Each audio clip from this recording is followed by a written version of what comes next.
Hello and welcome to the Center for Spiritually Integrated Arts, a Centers for Spiritual Living teaching center. I am Reverend Dr. Raymont Anderson. I am the founder and the spiritual director. Now, as you are sitting there joining us, you may have questions, any number of questions, such as, who am I? How did I get here? Spiritually integrated arts means what exactly?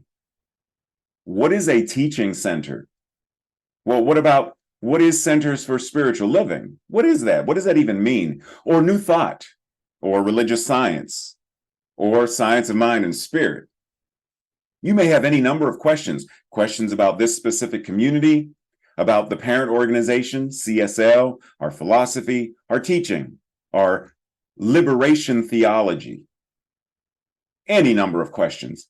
Feel free to send an email.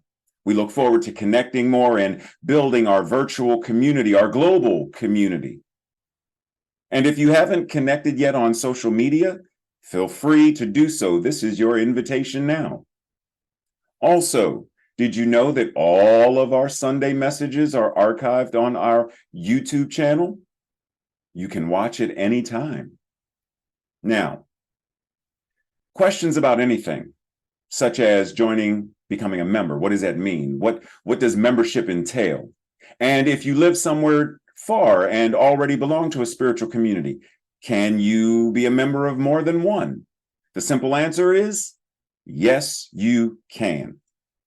Just like you can shop at more than one grocery store, you can attend or be a member of more than one gym. We are building beloved community. So you can do both.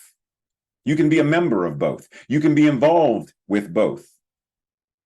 That's what being in spiritual community means. So we welcome you. We invite you. We are so appreciative that you have found this community and that you have joined us today. We bless you. We love you. We welcome you. Live long and prosper. Sit back, relax, and enjoy the rest of our Sunday message. Love you. Connect with you soon. Blessings.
Namaste and greetings.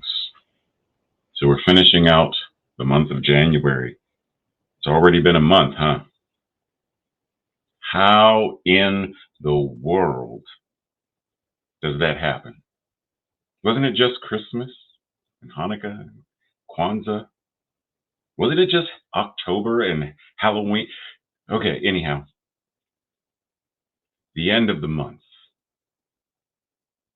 What are we talking about? This idea of feeling good. Now, that's the title for today's talk.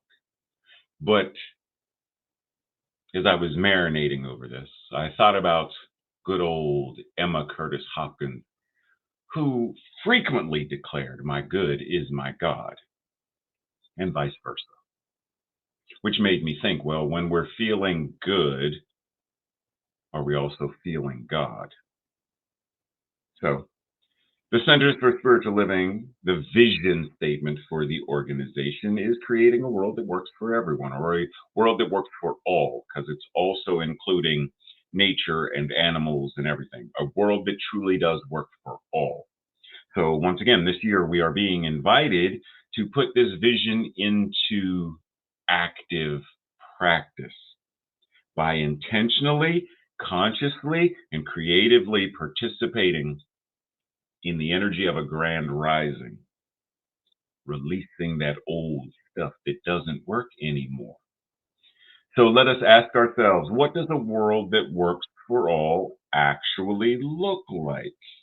What does that really mean? What action steps are we invited to take in order for our communities to truly put this principle, this vision into practice? Now, we are here for a reason, not specifically because some anthropomorphic God chose, some predestined, but we are here at this time for a reason that we get to choose. We get to think Reverend Dr. Martin Luther King Jr. He actively chose to get involved in the manner in which he did during the civil rights movement. It's not because that's why he was born. It's not his destiny to have been born, to have been involved in the movement, to have risen to the degree that he rose within the movement simply to be assassinated. Why would that be the demonstration of a good, all that is power, presence, universe, God, etc.? So we're not saying that you were born for a specific, we're saying that you get to choose your reason for being here today. You get to actively and consciously, and that reason can change from moment to moment.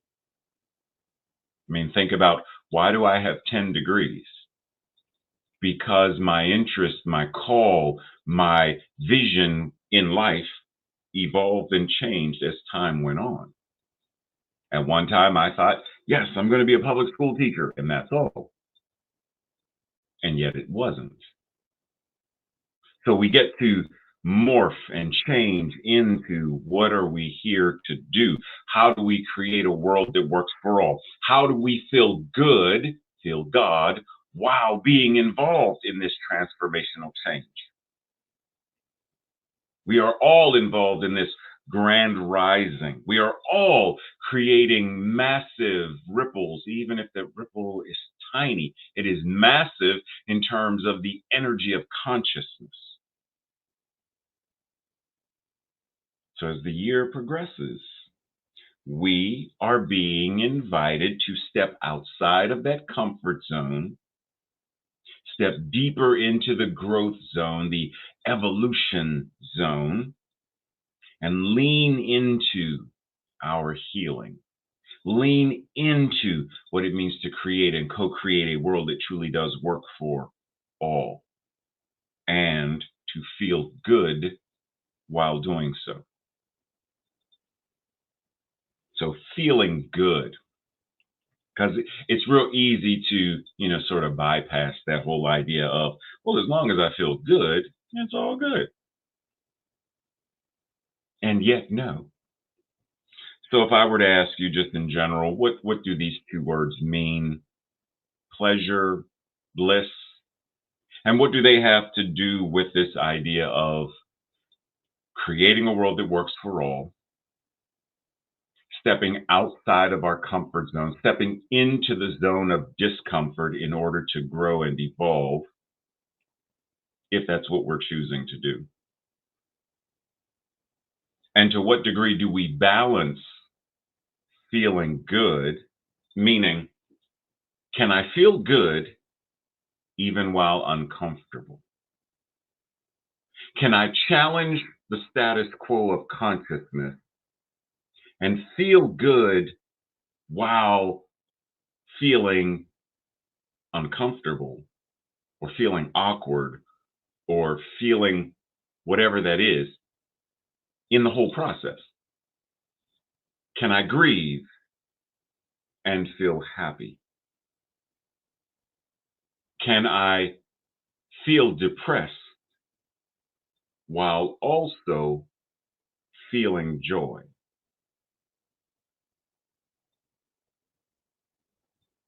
Hmm. Can I mourn while also celebrating and honoring?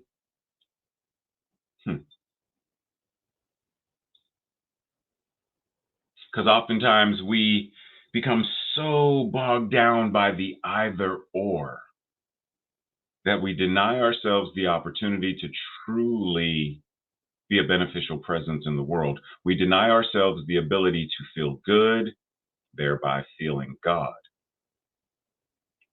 So, what brings you joy? What feels good to you? What is your bliss? And not just as something, well, I feel good when I go on vacation. Well, how do you bring that feeling good into your regular everyday life? How do you bring bliss into your occupation or your retirement or your whatever it is? And that doesn't mean that every moment is going to, because there are going to be moments when, when I was healing from surgery or even preparing for surgery, there was a lot of not feeling good there. A lot. After surgery, there was a lot of not feeling good there. A lot. Even now, I'm several months post surgery, and there are still moments, mostly emotional, that, yeah, I'm just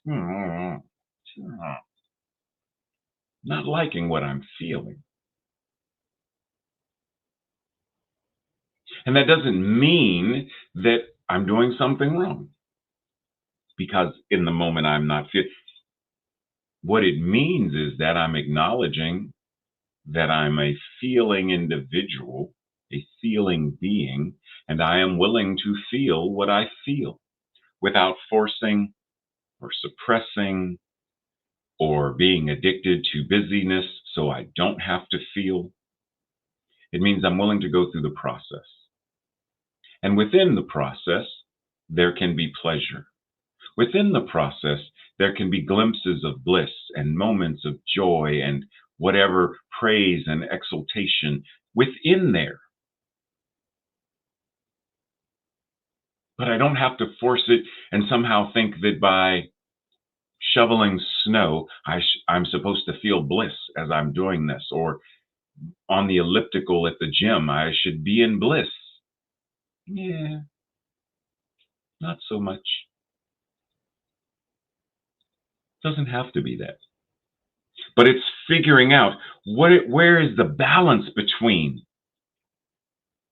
so that even in the midst of whatever this is that is not comfortable, not pleasant, not that even within there are the threads of pleasure and bliss and feeling good because I feel God, because I know God is ever present. And in this ever presence, we as humanity, as Marianne Williamson says, humanity is a group of infinitely powerful creatures. And it's precisely because we feel God. We feel the God presence that is us, that gives us the ability to shift and grow and change and create, to love. And therein lies our power. But if I'm not plugged into it, if I'm not conscious of it or aware of it, then I'm going to feel powerless. And if I am within a system that denies me the ability, then the system creates an indoctrinated realm of powerlessness whereby we're going to remove this, we're going to deny you that, we're going to suppress this. And now you are a slave to whatever the system is, and there is no power for you in this system. And yet, that which is the true power of our being, no system can deny. No system can oppress or suppress. So when we can tune in, plug into the truth of our being, then we recognize how truly powerful we are. And then we rise up. We rise up in consciousness. We rise up as a people, and we change the systems. Because, precisely as Marian says, we are a group of infinitely powerful creatures. Infinitely powerful. So what are we using our power to do? Create a world that works for all? How are we doing that? What are we using our power to create? Because if we pause for a moment and simply think about all of the various things that humanity has created, how many things come to mind in any and all of these areas? How could we think that as a species, as creatures, as beings, that we are powerless? Because we have created some amazing and beautiful and truly life-changing things in all of these areas. Why not continue to do so, but now do so in a way that nurtures and nourishes and supports a world that works for all? So when we are talking about, we'll say, cosmetics, there was a time when animals were being used as the guinea pigs, as the test subjects for chemicals. And these animals were being, in essence, being tortured and murdered simply so someone could wear lipstick or mascara.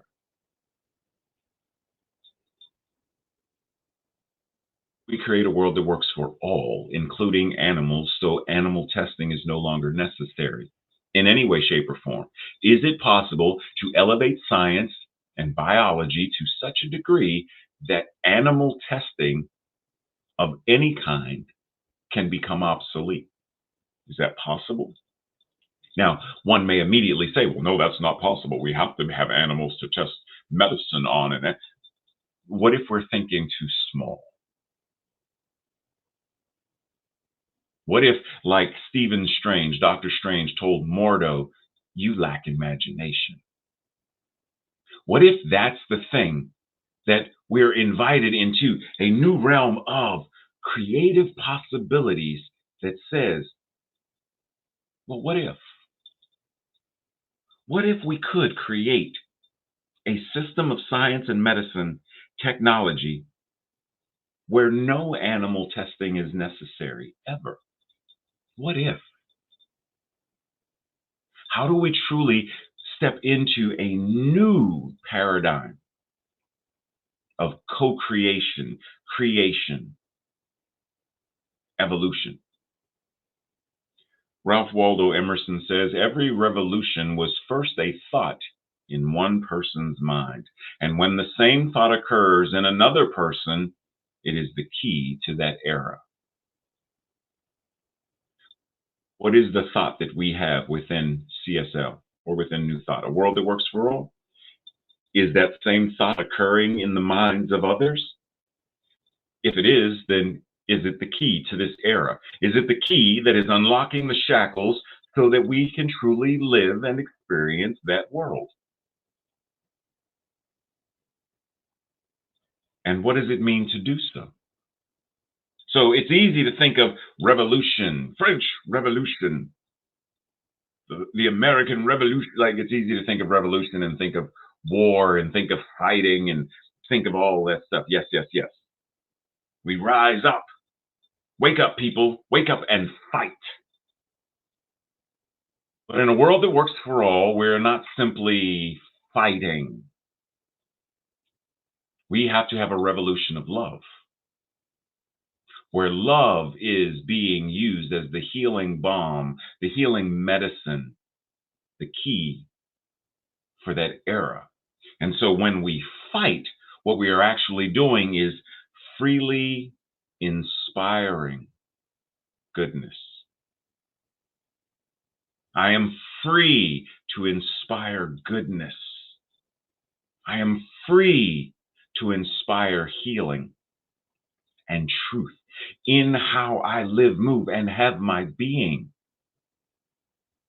Do you freely inspire goodness? Do you freely inspire healing? In your own life and collectively, do you freely inspire truth? What does it mean to freely inspire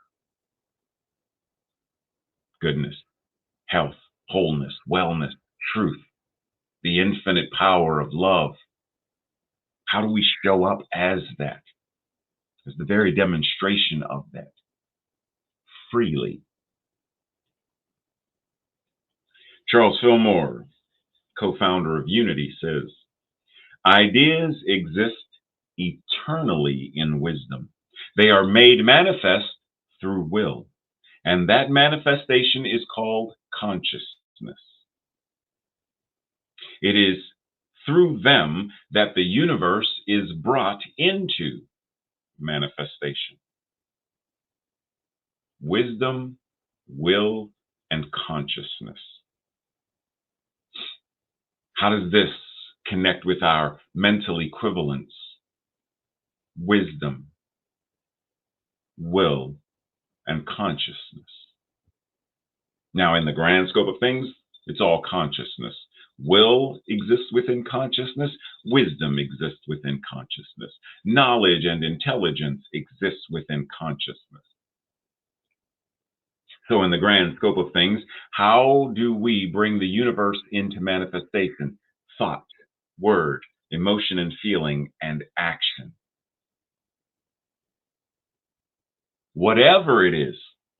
So remember that slide before when it talked about visual arts and science and clothing, and all of it started first as an idea within someone's mind. And then there was some element of whether it was communication expressed or impressed. They may not have shared the idea. So this is inner dialogue. So if I create these blue jeans, I need a new Jordache. I think I'm going to call these new jeans Jordache. And then I'm going to create some baby dolls called Cabbage Patch. Oh my goodness. The idea may have not been spoken or shared in writing, in an email, in a text, in a letter. It may have simply been an internal dialogue impressing the idea and this vision within the consciousness and the mental equivalent, so that now the emotions and feelings, it feels good to have these ideas.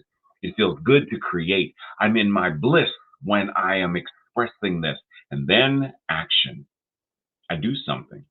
I sew the jeans or draw the jeans, then sew them, collect them fabric and then sew them. I collect the fabric and sew and create these funny looking little Cabbage Patch baby doll things.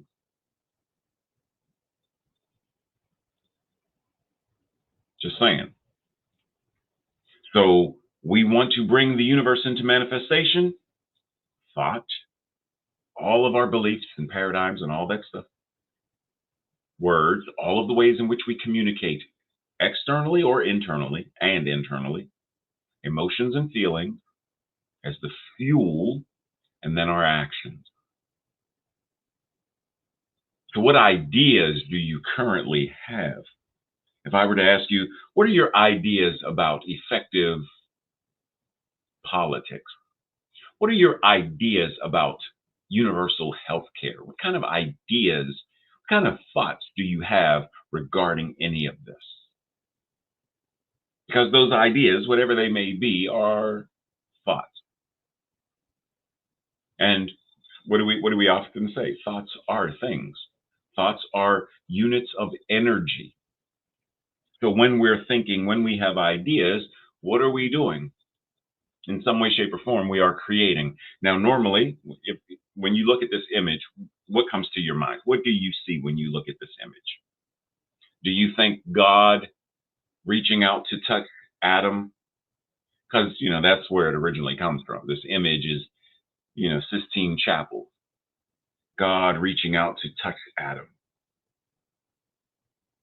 And in this idea, we think of God as separate and Adam as separate, and there's space in between. But what if M.C. Escher had a more effective or more accurate idea of this creation, where that which is God is drawing itself as you, and you are redrawing God, which is you, as itself, yourself, one self, infinitely connected, never separate, because it can't be separated. So, as the M.C. Escher drawing, it's the hand of the universe, the hand of God, drawing on paper the universe itself, which is also God. You on the paper, God, the universe, being drawn and redrawing, always inseparable. How do we, once again, feel God, feel the power and presence as being expressed? That your thoughts are drawing, your words are drawing, your emotions and feelings and your actions are drawing on the very fabric, the very paper, the very substance that is the universe. You are creating and co creating all the time. Does that feel good? Because for many of us, it feels very scary to realize, whoa, what? And as Nicole Hannah Jones says, facing the truth liberates us. Facing the truth of who and what you are liberates you. Realizing that what you are is the divine liberates you. That's why this is a liberation, a new thought liberation theology. Facing the truth of who and what you are liberates you. And in that liberation, it liberates us to build a society, a world that works for all. Facing the truth liberates us to build the society we wish to be. That society, a world that works for all. Facing the truth gives us the ability to do this. Are we willing to truly face the truth? To live according to that which is true? To show up as the embodiment of that which is true? Because if we are, then it means we are also willing to challenge that which is untrue. And oftentimes within New Thought, we don't like conflict. We don't like, discomfort. We will bypass that in a woo rather than. So pause and ask yourself, am I truly willing to live as best I can in alignment with the truth, the whole truth, and only that which is truth? Breathe. Bell Hooks offers, the heart of justice is truth telling. Seeing ourselves and the world the way it is rather than the way we want it to be. In other words, don't bypass. Don't make up. Make America great again. No. What? What kind of mythology? No, no, no, no, no, no, no, no, no, no. Mm-mm, mm-mm. We're not going down that road. You are not going to nostalgia your way through bypass to somehow create this illusion of mm-mm. The heart of justice is telling the truth.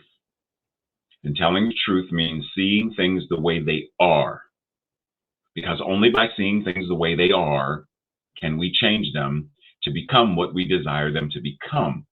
If we are unwilling to see them for what they are, and we would rather create an illusion of everything's perfect, it's all God, it's all good, won't He do it? Then you're not going to get to the other side of, because you're not willing to tell the truth and be the truth and live the truth. So there's no way you can get there. If I'm doing a math equation and I refuse to acknowledge that 2 is a 2 and 2 is a 9, because I don't want 2 to be 2. God forbid 2 is ever a 2. So 1 plus 2 would equal 3. 1 plus 2 equals 3. But I don't want 2 to be 2. I want 2 to be 9, because 9 is what I want it to be. So now it's 1 plus 9. Well, now it's 10. Well, 10 is the wrong answer because I'm denying the truth about what the 9 is. So I'm going to get 10 consistently. 10.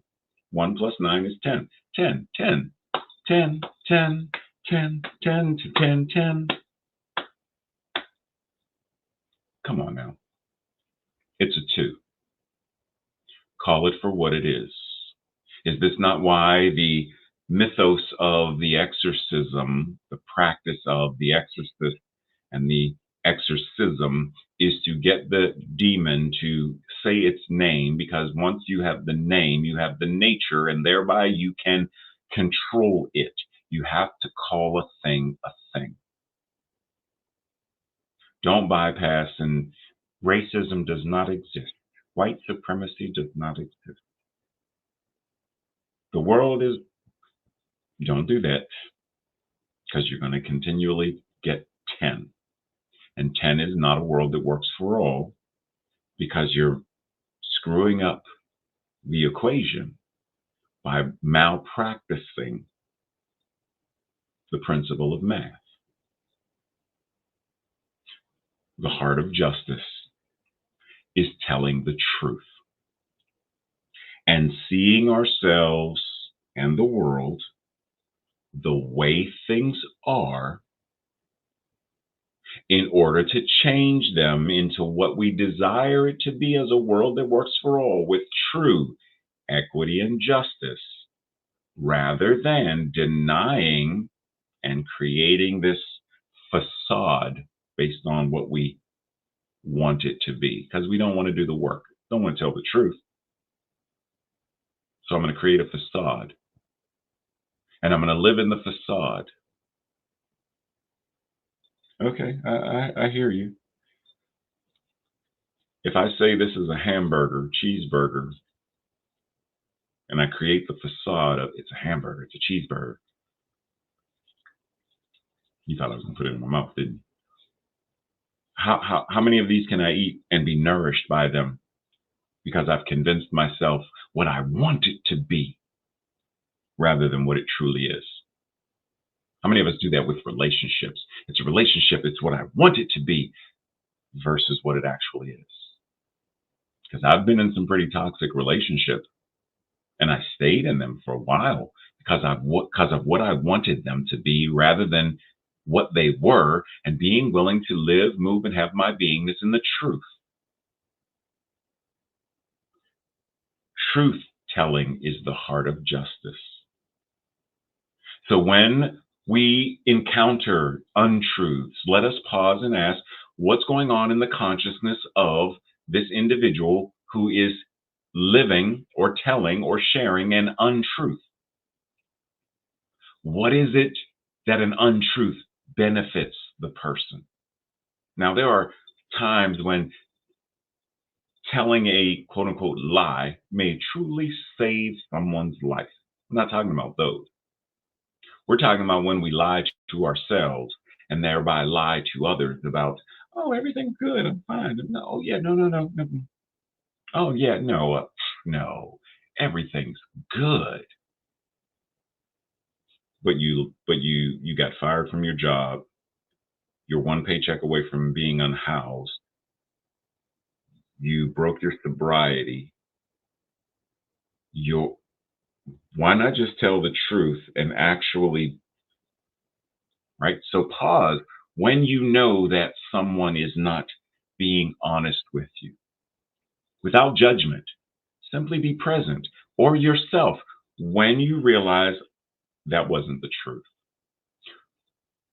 What was the lie giving me the opportunity to avoid? What discomfort was the lie giving me the opportunity to avoid?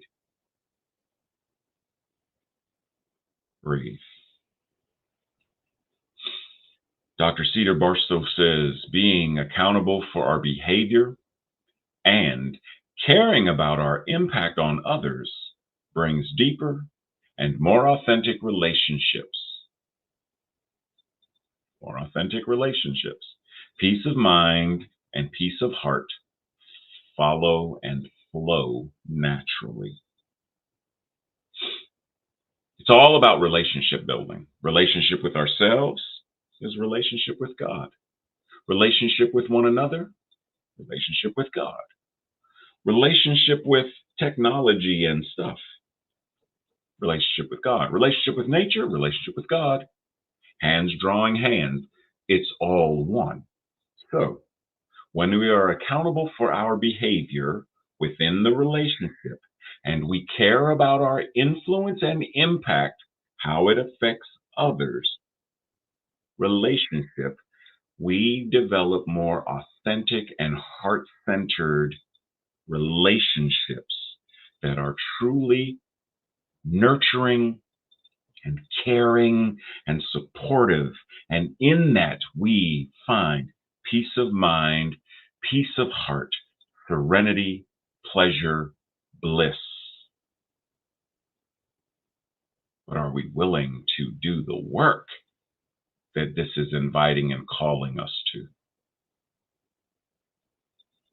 Breathe. So, as the new year begins and continues to go, we are called to actively and consciously have a new thought, to actively and consciously bring the ideas and the visions of a world that works for all to fruition. Living a grand rising means being a sort of death doula so that we can release the old, outdated paradigms and habituated thought forms that have become concretized in physical form. Are we willing to let that go in order to live, move, and have our beingness in a world that truly works for all? This week's declaration or affirmation, I will say it first. And if it resonates with you, say it with me on the second go round. I am co creating, cooperating, and collaborating to manifest a world that works for everyone, that works for all. Together. I am co creating, cooperating, and collaborating to manifest a world that works for all. And so it is. This week's journal questions or the Thursday evening study questions. Number one, what does a world that works for all mean to you? What might it look like in the various areas that we live, move, and have our beingness in, such as education, healthcare, politics, religion and spirituality, housing, business or corporate business, all of business. A world that works for all. How might it look in these and other areas? Number two, what in your life is ready for hospice? In other words, what old paradigms, what old habits are you ready to release and let die? What are you still holding on to? It's still operating within your life. What might that be? And if you're not sure, are you willing to ask someone else what they have observed? Sometimes we're not aware that we've got spinach in our teeth. We've got crust in the corner of our eye, but someone else sees it. Are we willing to let them tell us what they witness so that we may better know? Well, what old paradigms am I still operating based on? And lastly, in what ways are you creating, co creating in your community, in your spiritual community or center, your family, the larger CSL community or New Thought, etc.? The patterns and systems of a world that works for all. How are you creating, co creating the patterns and systems of a world that works for all in any of these areas or all of these areas? And in what ways could you do so if you are not currently doing so? Breathe. As we enter into that space of prayer,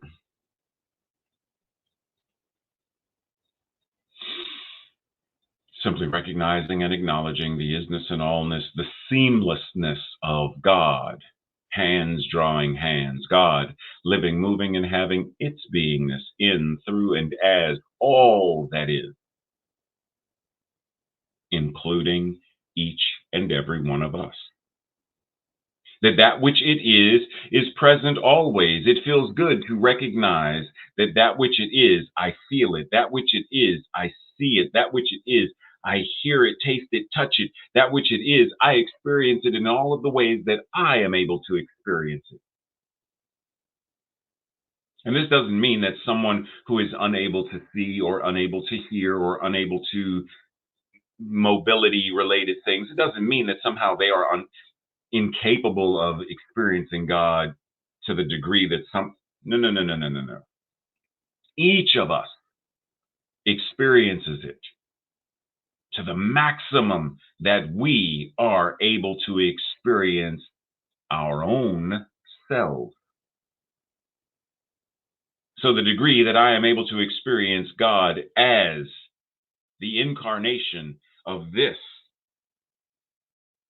cisgender black man who is gay, who is a comic book nerd, etc., is the degree to which I am able to experience and feel God. By fully embracing and experiencing myself, I experience and embrace and embody the self.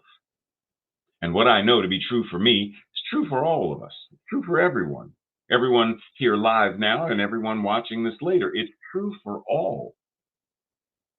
There is only one mind, and that mind is God. There is only one life, and that life is God. And that mind is your mind now. That mind is my mind now. That life is all life now. Right now. And knowing this is the truth. And it is this truth that is the key. It is this truth that sets us free. It is this truth that we are invited to step more fully into in order to create and manifest a world that works for all. To bring more ideas and creative possibilities, ideas for things we have never even thought of as of yet. In the same way that if we were able to time travel to 1712 and show them a smartphone, what is that? I don't know what that is.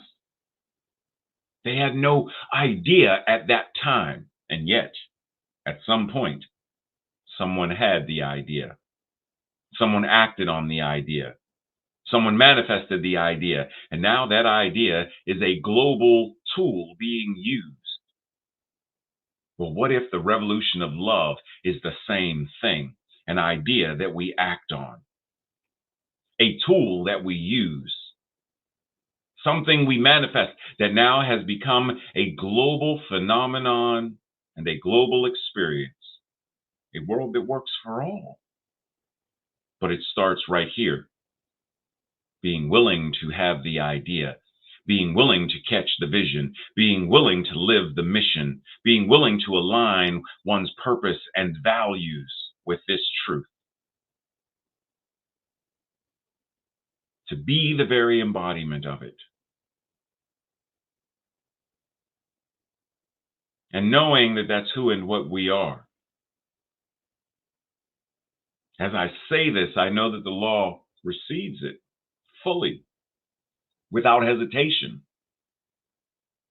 And because the law receives and it acts accordingly, I know with gratitude and joy and pleasure and the bliss that that means it is already manifesting, it is already birthing, it is already forming in the minds and in the heart and in the spirit of more and more and more and more as that tipping point of consciousness and more and more, and the collective consciousness now tips. And a world that works for all is a lived reality, a lived experience.